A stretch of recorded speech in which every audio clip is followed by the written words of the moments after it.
Good evening students. आज मैं फिर से एक नया टॉपिक स्टार्ट करने जा रहा हूं।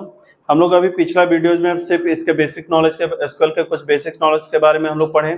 आज से क्लास 12 और 10 का जो मेन कमांड है, जिस कमांड से हम लोग क्रिएट टेबल बनाने से पहले उसका डेटाबेस कैसे बनाते हैं, वही चीज़ आज हम स्टार्ट कर रहे हैं। इसके बाद वन बाय वन स्टेप करके हम पूरे कमांड्स को पढ़ेंगे क्लास 12 के लिए, और इसी कॉन्सेप्ट को लेकर कुछ छोटे छोटे कॉन्सेप्ट जो क्लास 10 के डीबीएमएस में दिया हुआ उसके बारे में बताएंगे। तो ज़्यादा नहीं समय लेते हुए इस वीडियो को स्टार्ट करते हैं, टॉपिक को स्टार्ट करते हैं। तो ध्यान से देखिए।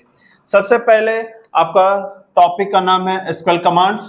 इसमें आज हम तीन ही टॉपिक के बारे में चर्चा करेंगे। पहला है create, use, show and databases. ध्यान दीजिए, क्रिएट के साथ डेटाबेस, यूज के साथ भी डेटाबेस एंड शो के साथ ही डेटाबेस। अब ध्यान दीजिए यहाँ पे और एक चीज, पहला जो टॉपिक है वो आपका क्या है, क्रिएट डेटाबेस। इसमें तीनों कंटेंट आपका जो डिफिनेशन है वो सेम है। एक एक करके पहले बता रहे हैं, फिर लास्ट में हम पूरा तीनों को एक साथ समझा देंगे कि कैसे वर्क करता है। ठीक है, तो आगे चल के कभी कोई दिक्कत नहीं होगा। सबसे पहले डेटाबेस एक्चुअली होता क्या चीज है वो हम लोग पिछले वीडियोस में बहुत जगह पे पढ़ चुके होंगे, लेकिन एक सिंपल सा याद रखिए डेटाबेस का एग्जांपल। मान लीजिए आपके पास एक सिस्टम है, ठीक है, उसके अंदर आप सीपीयू के अंदर हार्ड डिस्क लगाए हैं, और हार्ड डिस्क में आपका हार्ड डिस्क के अंदर आप बहुत सारे फाइल रखे होंगे, जैसे C drive, D drive, E drive. C drive आपका कंप्यूटर का बेसिक्स जो इतना भी यूज करते हैं प्रोग्रामिंग वो सब है, लेकिन अपना भी कुछ फाइल रखते हैं, तो हर चीज का फोल्डर अलग अलग बना के रखते होंगे। डी ड्राइव सी में बहुत सारे अपने पर्सनल फाइल्स, फोल्डर्स, वीडियोस इस तरह का रखते होंगे। तो ठीक, आप जब इस डेटाबेस के बारे में चर्चा कर रहे हैं तो उसी का एग्जांपल लेंगे। आप एक सिंपल सा उदाहरण ले सकते हैं कि आपका मान लीजिए एक हार्ड डिस्क है, ठीक है, इसमें आप बहुत सारा ड्राइव बनाए हुए हैं। हम डी ड्राइव में देखिएगा, हम ये डी ड्राइव का बात कर रहे हैं। डी ड्राइव के अंदर हम बहुत तरह का फाइल रखे हुए हैं, बहुत तरह का फाइल रखे हुए हैं। अगर मान लीजिए हम एक स्कूल में काम करते हैं, ठीक है, या फिर कोई कंपनी में काम करते हैं, तो जिस कंपनी या जिस स्कूल में काम करते हैं तो अलग अलग तरह का डिपार्टमेंट का फाइल बना हुआ रहता है। मान लीजिए हम स्कूल का चर्चा करें तो मान लीजिए एक स्कूल का डेटाबेस बनाए। किसका बनाए? एक स्कूल का डेटाबेस।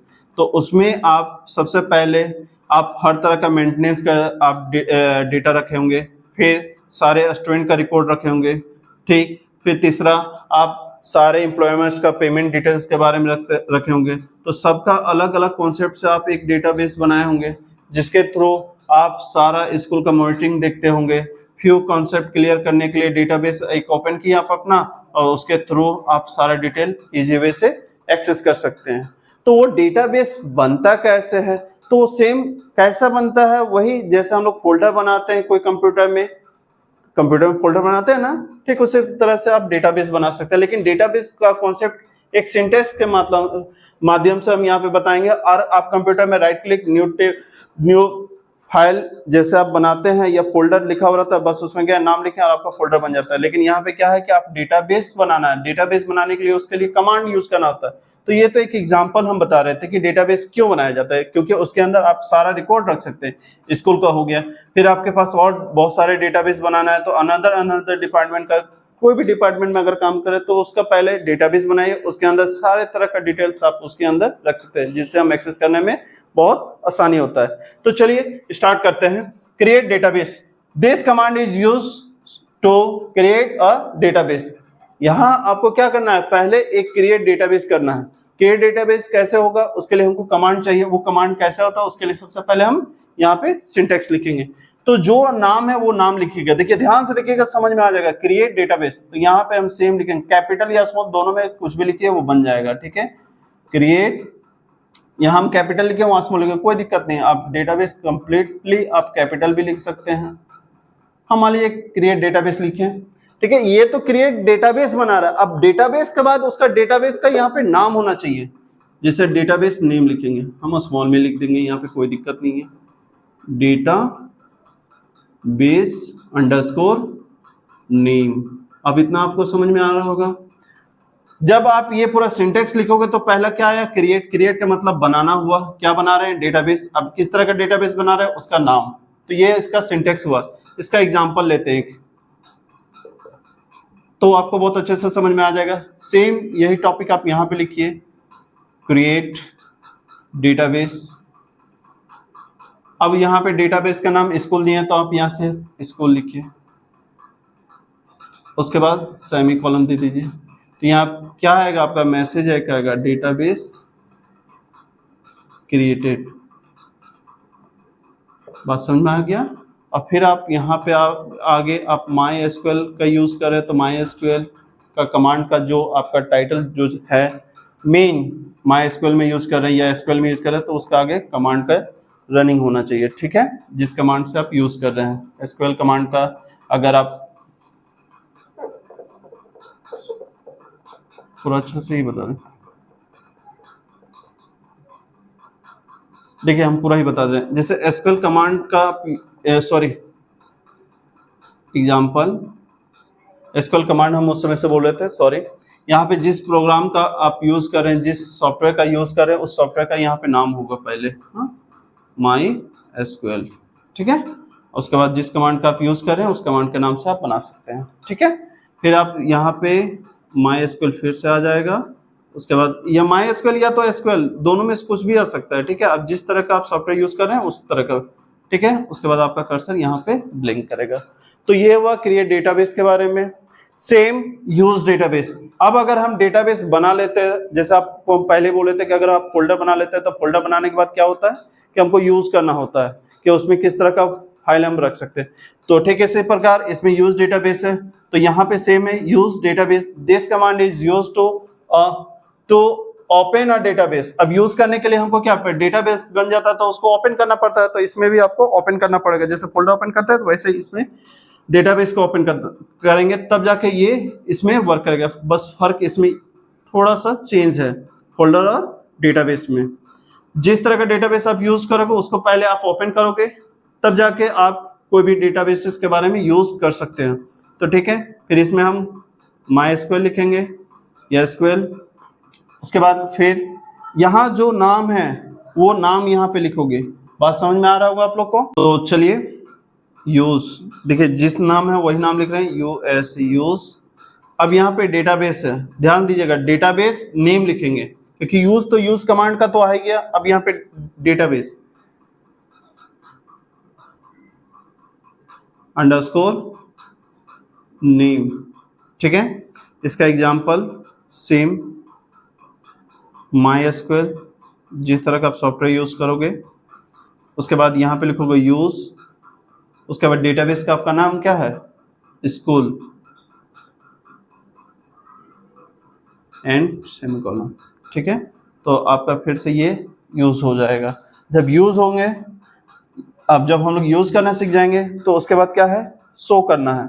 अब शो करने के लिए क्या है, show database. This command is used to display all the database.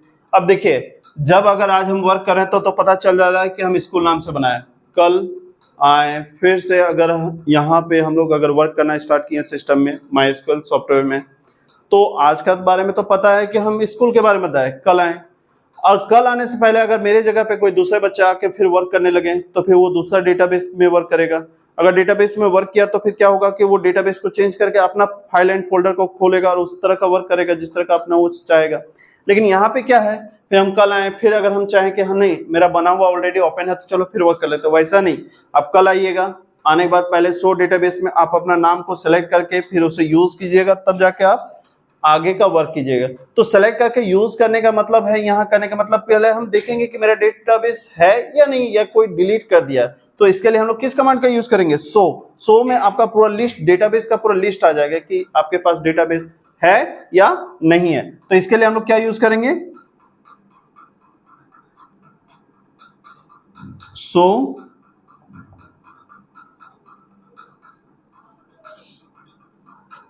Data basis, बस ये लिख लीजिएगा और कुछ नहीं। जैसे आप यहाँ पे सो डेटाबेसेस लिखिएगा तो इसके अंदर देखिए जैसे सो डेटाबेस है ना, तो एग्जांपल में भी सेम टू सेम यही लिखा हुआ होता है, सो डेटा बेसिस और सेमीकोलन। तो इसके नीचे आपका फिर वो क्या खुल जाएगा, लिस्ट। ध्यान दीजिएगा, इस तरह से बॉक्स आएगा और यहाँ पे आपका जितना भी डे वाई पे आपका डेटाबेस बना हुआ है तो वो आपका नाम दिखेगा। जैसे मेरा स्कूल का नाम तो कल बनाया है तो यहाँ पे स्कूल दिखेगा, या आज बनाया है तो यहाँ पे दिखेगा, यानी पहले का जो लिस्ट है वो दिखेगा, बस उसके नीचे आपका डेटाबेस का नाम दिखेगा। फिर आप इस तरह से यूज कर सकते हैं। तो इससे आपको समझ में आ गया होगा कि हम पहले कोई भी डेटाबेस बनाने से पहले क्या करना पड़ा, पहले उसको क्रिएट करना पड़ा कोई डेटाबेस को, उसके बाद उसको यूज करना पड़ा, फिर शो करके देखे कि मेरा डेटाबेस बना है कि नहीं बना, उसके बाद हम फिर आगे कमांड को वर्क करेंगे। तो आज के लिए बस इतना ही, फिर मिलते हैं नेक्स्ट वीडियो में, इसी कमांड को फिर आगे बताएंगे। आगे बताने से पहले एक सिंपल सा एक चीज और याद रखिएगा ध्यान से, कि ये जो कॉन्सेप्ट है अगर आप कभी भी भूल जाते हैं, बोर्ड एग्जाम में कभी भी इस तरह का क्वेश्चन आ जाता है, तो एक चीज याद रखिएगा कि इसमें आप बहुत सारा क्वेश्चन का जो कॉन्सेप्ट है वो आपके कमांड से ही मिलता जुलता आंसर है।